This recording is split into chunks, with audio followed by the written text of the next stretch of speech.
पाकिस्तान की एक शिप जो कि गुजरात जा रही थी, उसके शिप के बीच में 50 kg हीरोइन मौजूद थी। वो हीरोइन की स्मगलिंग की जा रही थी जो कि पकड़ी इंडियंस ने, और इसका इंटरनेशनल मार्केट में बहुत ज़्यादा हाइप क्रिएट हुआ। अभी मैं ड्रग्स और ज़ना की बात नहीं कर रहा हूँ, नहीं रहूंगा किसी सूरत, अब मैं चुप नहीं करना। आपको क्या लगता है उसको पकड़ने वाला और कोई नहीं, इंडियंस थे। इंडियंस ने इस तरह से हाइप क्रिएट कर दी कि आज इंटरनेशनल मार्केट में कहा जा रहा है कि पाकिस्तानी जो है हर चीज़ में तो आगे थे, बुरे काम में आगे थे, स्मगलिंग में भी 2 नंबर निकला है। देखिए ना, इंटरनेशनली आप अगर देखते हैं पूरे दुनिया में इस वक्त जो हमारा एक मजाक बना हुआ है, जो एक ज़माने में असासे समझे जाते थे हमारे काबिल एहतराम इंस्टीट्यूशंस के, अभी आपने बात की है कि उनका रकबा बड़ा है, साइज़ बड़ा है, हमारा साइज़ छोटा है, तो हमारा मुल्क जो है वो छोटा मुल्क है। हमें तो फिर इजी होना था ना कि हम जो है हर चीज़ पर काबू पा लेते, और उनका तो बहुत बड़ा मुल्क है। उन्होंने तो फिर हर सिचुएशन से, जो हर तरह की क्राइसिस से टैकल किया है, और आज वो 5वें नंबर पर इकोनॉमी आ गई है। आज जो कुछ मुल्क के साथ होता रहा है उसके बारे में लोगों को सच बताने का वक्त अब आ गया है। इवन अगर हम बात करें अमेज़न की, तो आपको पता है अमेज़न में भी कितने लोगों ने फेक अकाउंट्स बना के पाकिस्तान में।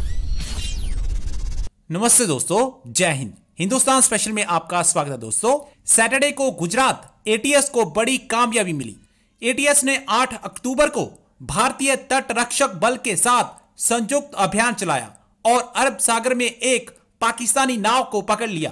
जानकारी के अनुसार इस पाकिस्तानी बोट में 50 किलोग्राम हेरोइन बरामद की गई। अनुमानित कीमत 350 करोड़ रुपए है। इस मामले में आगे की जांच चल रही है और नाव को जखाओ लाया गया है। मीडिया रिपोर्ट्स के मुताबिक भारतीय तट रक्षक के अधिकारी ने बताया कि उन्हें पाकिस्तान की नाव की सूचना मिली थी। सूचना मिलने के बाद शनिवार सुबह उन्होंने पाकिस्तान की नाव में सवार 6 लोगों को 350 करोड़ रुपए की कीमत की हेरोइन के साथ पकड़ा। अब पाकिस्तान मुंह छुपाता हुआ फिर रहा है। पाकिस्तान मीडिया अपने देश की नाव भारत द्वारा पकड़े जाने पर सख्ते में है और ये चर्चा कर रहा है कि हमारी इमेज तो पहले ही अंतर्राष्ट्रीय स्तर पर बहुत खराब चल रही है। पाकिस्तान की एक शिप जो कि गुजरात जा रही थी, उसके शिप के बीच में 50 kg हीरोइन मौजूद थी। वो हीरोइन की स्मगलिंग की जा रही थी जो कि पकड़ी इंडियंस ने, और इसका इंटरनेशनल मार्केट में बहुत ज़्यादा हाइप क्रिएट हुआ। और ये बात कही जा रही है कि पाकिस्तान वैसे तो 2 नंबरी में हमेशा आगे रहा है, आज स्मगलिंग में भी वो पीछे नहीं रहा, स्मगलर भी बन गए हैं पाकिस्तानी। इसके बाद पाकिस्तान की जो सूरत हाल है वो क्या नज़र आती है पाकिस्तान को, और पाकिस्तानी अवाम इस पर अपनी क्या राय रखते हैं कि पाकिस्तान पर कोई इफेक्ट पड़ेगा। पाकिस्तान की एक शिप जा रही थी एक्सपोर्ट के लिए गुजरात।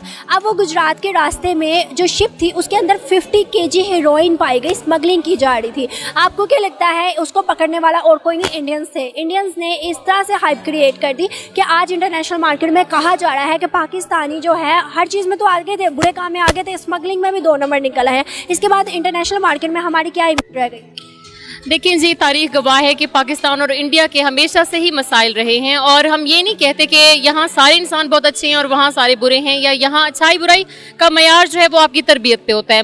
पाकिस्तान में अगर इस वक्त 20 करोड़ से ज़्यादा आबादी है, तो उनमें अगर चंद बुरे अनासिर हैं तो उन चंद को आप पूरे पे मल्टीप्लाई नहीं कर सकते।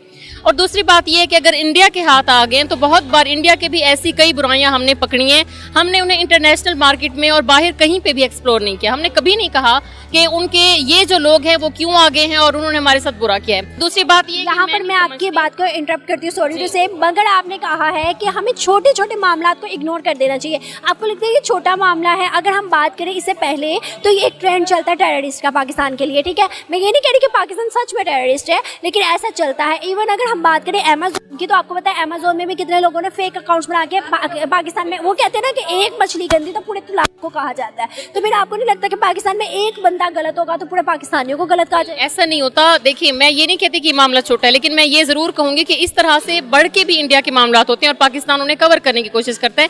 कभी हमारे मुल्क ने ये नहीं कहा कि उनका ये मामला हो गया तो हम इस पे जो है उछालें और आलमी मीडिया में उन्हें दुश्मन बनाएं। मैं आपको इसमें थोड़ी सी बात एडिशन में कर दूं, जब उनका रॉकेट जो है फ्लॉप हुआ था, याद होगा आपको, तो उसके ऊपर कितना ज्यादा हाइप क्रिएट किया था पाकिस्तानियों ने कि भाई हंसी मजाक इतना हुआ था, और उसके बाद उनका वही रॉकेट जो है मून पर गया था। तो मैं ये समझती हूँ कि अगर इस तरह का कोई मैटर होता है तो हमें बाहमी बातचीत से उसे हल करना चाहिए। इस चीज को इशू बना के पूरे पाकिस्तान को आप बुरा कैसे करार दे सकते हैं? शॉर्ट आप ये कहना चाहती हैं कि दोनों को आपस में अच्छे ताल्लुकात बना? बिल्कुल बिल्कुल ऐसे ही है, और अगर अच्छे ताल्लुकात नहीं होंगे तो हमेशा की तरह से प्रॉब्लम्स रहेंगे। इकोनॉमी के देखिए, अगर आप बात करते हैं तो इकॉनमी में इंडिया बिल्कुल हमसे आगे है, और उसकी वजह भी ये कि वो एक बहुत बड़ा मुल्क है और हमारा जो मुल्क है वो एक छोटा मुल्क है। बट हमारे जो सियासतदान है, अनफॉर्चुनेटली 75 ईयर्स हो गए इस मुल्क को बने हुए, बट हमारे सियासतदान जो है ना, उनकी वजह से हम लोग बहुत पीछे, उनकी पॉलिसीज़ की वजह से हमारे जो बड़े हैं उनकी पॉलिसीज़ इस तरह की है कि इस मुल्क को आगे ले जाने के बजाय हम पीछे आ रहे हैं। अभी आपने बात की है कि उनका रकबा बड़ा है, साइज़ बड़ा है, हमारा साइज़ छोटा है, तो हमारा मुल्क जो है वो छोटा मुल्क है। हमें तो फिर इजी होना था ना कि हम जो है हर चीज़ पर काबू पा लेते, और उनका तो बहुत बड़ा मुल्क है, उन्होंने तो फिर हर सिचुएशन से, जो हर तरह की क्राइसिस से टैकल किया है, और आज वो 5वें नंबर पर इकॉनमी आ गई है। देखिए, बात ये है कि ये लॉयल्टी के ऊपर बात होती है कि अगर कौम, मुल्क के जो लीडर्स होते हैं उनके ऊपर डिपेंड करता है कि मुल्क के जो इकॉनमी बनाने वाले होते हैं, जो मुल्क को चलाने वाले होते हैं, जो इदारे होते हैं, वो मुल्क के साथ कितने लॉयल है, अपनी इकॉनमी, अपने कौम, अपने मुल्क के साथ। ठीक है, अब देखें ना, इंटरनेशनली आप अगर देखते हैं पूरे दुनिया में इस वक्त जो हमारा एक मजाक बना हुआ है, ऐसी हुकूमत ला के एक तमाशा जैसे मुल्क में लगा हुआ है कि एक तमाशा बना हुआ है पाकिस्तान पूरी दुनिया में।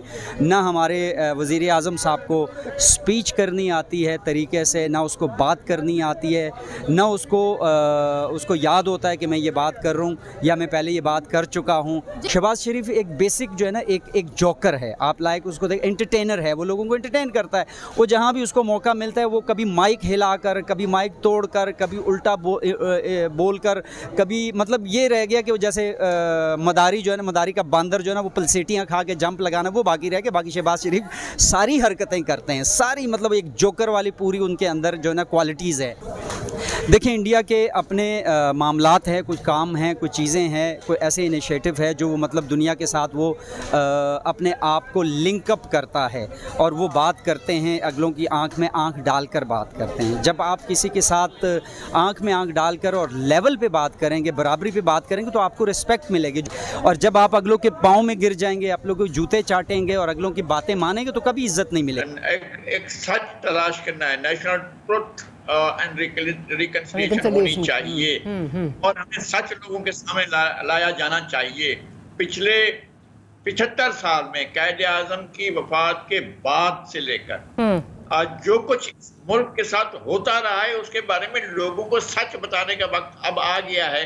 और इसके अलावा और कोई जो इंडिकेशंस आ रहे हैं, जो चीज़ें कल आर्मी चीफ ने कही हैं, अगर ऐसा ही है, अगर वाकई जो नए हमारे अफसर भर्ती हो रहे हैं, अगर वो उनको सियासत से या सियासी अमल से या सियासी झगड़ों से दूर रहने के लिए कहा गया है, तो ये सबक बहुत पहले होना चाहिए था, और उस दिन होना चाहिए था जब पाकिस्तान में ये अमल शुरू हुआ था।